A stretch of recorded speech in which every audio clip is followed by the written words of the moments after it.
everybody, and welcome back. Last week I talked about shoulder pain in the bench press.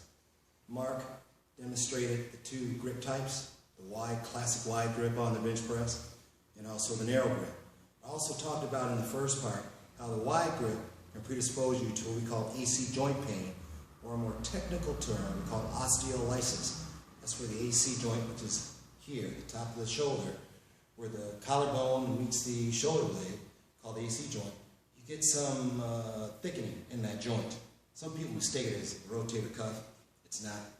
There are changes that are going on due to the stresses caused by the bench press and the wide grip.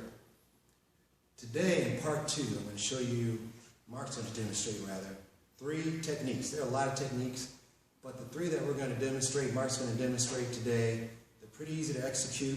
Some of them may be familiar, but we encourage you to use them in your training to reduce the effects of AC joint pain and AC joint assault, as we call it, or osteolysis. One of the common things that happens with the shoulder, especially when you're doing a bench press, or a lot of what we call flexor chain movements, bench press, curls, anything that requires flexion, that can cause the shoulder to vault. Vaulted shoulder looks like this versus this. That can predispose you to AC joint pain. So we're going to show you some extensor chain movements to keep the pec stretched, to keep the muscles on the back, the shoulder blade, to keep the shoulder blade muscles stretched and in good harmony with each other so they're not compressing in this AC joint causing pain. So when I come back, you'll see Mark is going to demonstrate some neat exercises for you to put into your training program.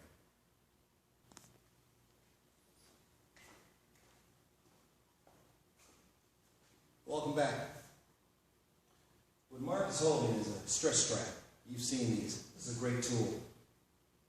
I've had a stretch strap for a number of years, and it's excellent for the techniques we're going to demonstrate for stretching the AC joint. The first movement Mark is going to demonstrate is called internal rotation. This is a great stretch. It's non-offensive, which means you can calibrate or control the amount of stretch you want on that shoulder capsule or that shoulder joint. Watch Mark as he demonstrates.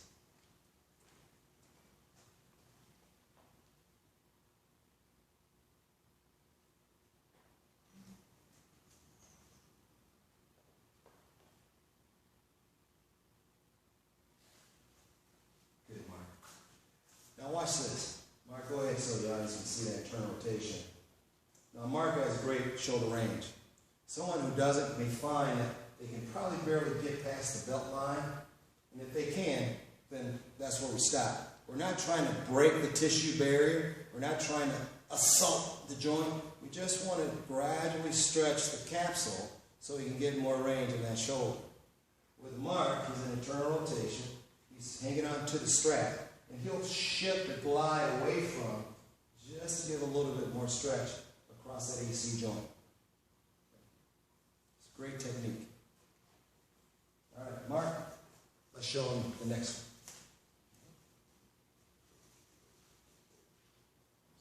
Yep. Perfect. This is also a great stretch for the joint capsule. Mark, go ahead and get in that position again. We'll show him why it's a great stretch. Don't forget, you got a bicep tendon that runs along the front of this shoulder. That's implicated as well in AC joint problems, and can also predispose you to bicep tendinitis. This is a great technique. Now, it's important to note, he's palms up here. He's palms up here.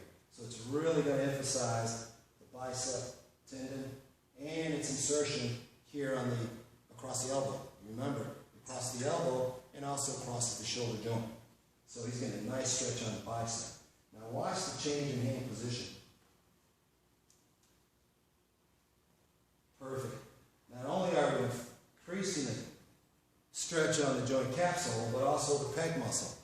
Oftentimes, and you usually see this with guys, the pec gets big and it causes the shoulder to vault. This reduces it. This position reduces it. If you have someone and know someone who has a vaulted shoulder, and you have him or her attempt this, they'll feel a little uncomfortable. But if they gradually move into it, that joint will open up. It'll give a little bit. All right, Mark.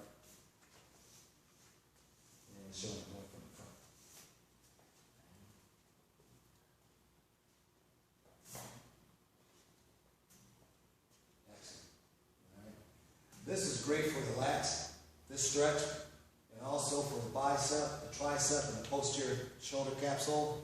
See Mark's dropping the hips down. He's hanging on to the strap. He's not grabbing or shortening the range. His body weight is stretching the shoulder joint. This is also a great stretch for the capsule. Thanks, Mark. When we come back, we're going to show you two more techniques. That was just for using the stretch strap.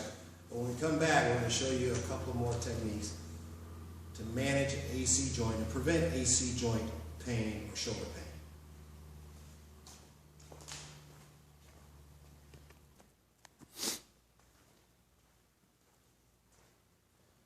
Welcome back. Now we're in the rings. The rings, of course, very popular due to the CrossFit craze. We've used them for quite a long time. But with preventing and managing AC joint pain and working into extension, the rings are a great way to get into extension. Stretch the shoulder capsule, the anterior front of the shoulder, the pecs, and also engage the back of the shoulder. All the muscle along the shoulder blade, all the paraspinal muscles along the spine, the lat. It's just a great way to work into extension. Now, I don't want to get too complicated with extension, but shoulder movement and hip motion are interrelated. They have a very close relationship. So this is what Mark's going to demonstrate is a great way to work on extension of the trunk, the shoulders, and the hip. And also it stretches the abs. All right. Mark, you're on.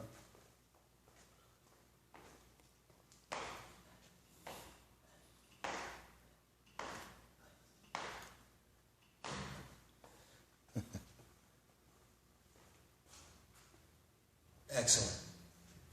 What you probably can't see from this angle, the rings are wide, about as wide as this, as if you're a referee and you did this for touchdown, about that wide. I want you to notice something what Mark does. Mark, go ahead and hit it. Notice the extension here. Nice. See how his head is back? That's key. And watch the hips. That's key as well. Notice where the elbows are. And that's what makes it work. One more time, Mark. Now notice the abs. They get a nice stretch. Nice, Mark. Okay. Just rings. Find them anywhere. If you don't have rings, chin-up bar works well. The reason I like the rings is because it allows a range of motion so you're not fixed.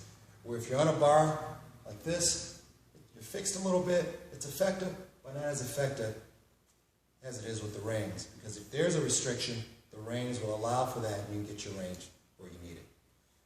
Next, when we come back, I'm going to show you the last technique. It's a real basic technique. You've seen it on how to manage and prevent AC joint pain. We'll be back. Hi. Welcome back. This is our final technique we'll show. Again, there's so many. There really are. The ones that you've seen up to now, these are our favorite ones. All our clients execute these techniques. They don't realize that what they're doing are preventative techniques for the AC joint, but it works very well in our training regimen. Mark's going to demonstrate, the last technique he's going to demonstrate is a T-bar row or a unibar row. He's going to show two grip techniques. The one that I favor is the underhand technique, but it depends on your client. Also, it depends on the size of the hand of your client. So you can use a dumbbell for this technique. The most important part is the position and the motion of the arm. So it could be a barbell, it could be a dumbbell, it could be a kettlebell, but for this video we thought it best we show a familiar piece of equipment, which is a plate and a barbell. So Mark's going to demonstrate, and as usual I'll come in and demonstrate and talk about why I like this technique. All right, Mark.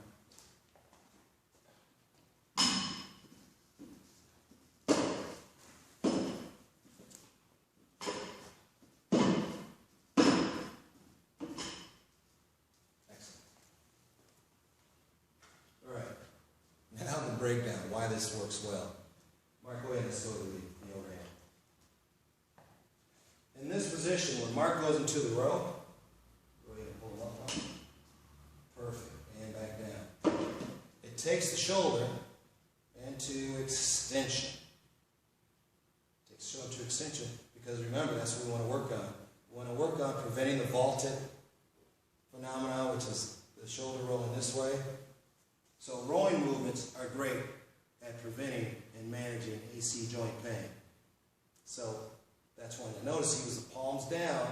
Now we're going to show you the other hand position.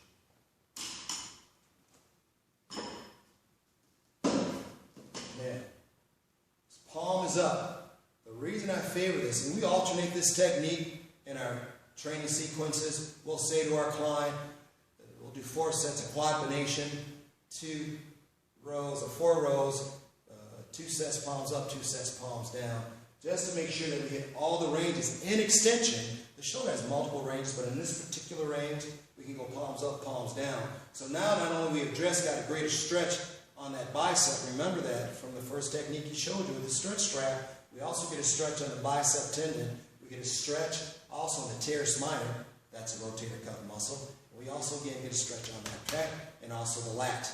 So I really like the palms up, but we combine it also with the palms down so we know that we've covered in that range, in this position, the muscles that surround that shoulder joint in this position.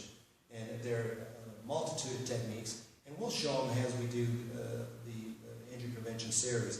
But this is a good start because these are very common tools, the rings, the barbell plate, and the stretch strap. Stretch straps you can get anywhere. It doesn't have to be a strap necessarily. I like the strap because of the loops you can put your hands in and get a nice, good stretch and positioning for the arm.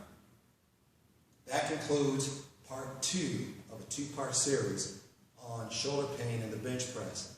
We hope it's been valuable to you.